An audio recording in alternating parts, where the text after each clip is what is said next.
этом году в рамках aijourney было сказано достаточно. Okay, this year, as part of AI Journey, we talked a lot about the potential risks of using AI. Our president has mentioned the role and importance of AI in medicine, and I would like, as part of this short presentation, to cover the challenges and issues that we met while using that technology in our AI lab of Sberbank, in different regions, by the way.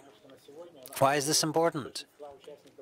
Most of the market participants expect now some capabilities from AI, and the solutions that are being used show that those expectations can be fulfilled.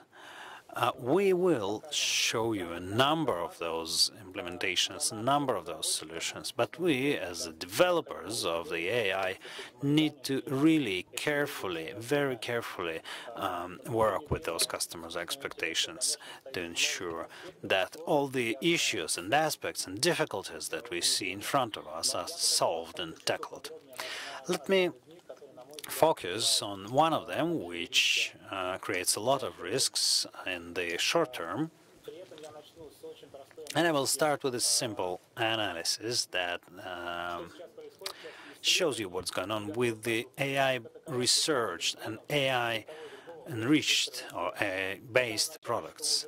The number of studies and number of products grow exponentially. Tomorrow, the market will have huge amount of offerings for the hospitals and medical entities, and they will have to choose what they need.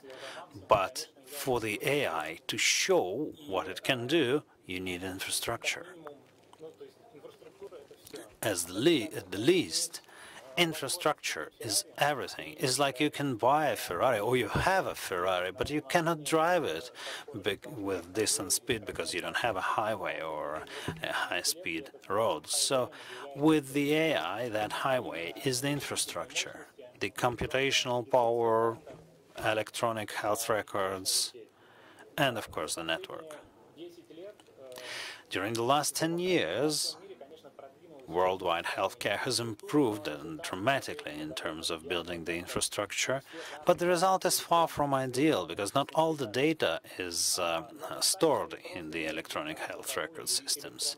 And it's not enough to just have HR or have an MIS. It is important that all the data of the lab research, lab analysis, day hospital data, they need to be integrated on the one user account. Only that will enable us to achieve the high level of efficiency and effectiveness with the AI usage. I know that many colleagues who are responsible for the IT infrastructure watch our event, and I would like to talk to them about it. You are responsible for ensuring the future of not only the healthcare but other industries it connects to, and get prepared to it, because starting from this year we will have a huge amount of AI implementations, and we see some examples which we've seen a number of them in the whole on the market, and they're really promising. And the other consequence of lack of infrastructure means that some doctors that don't have access to that computational power will be cut off from the modern things, and some part of the medical community will have AI as a day-to-day helper, and some will just never even be able to understand how it's used, which will create a lot of tension within the medical community.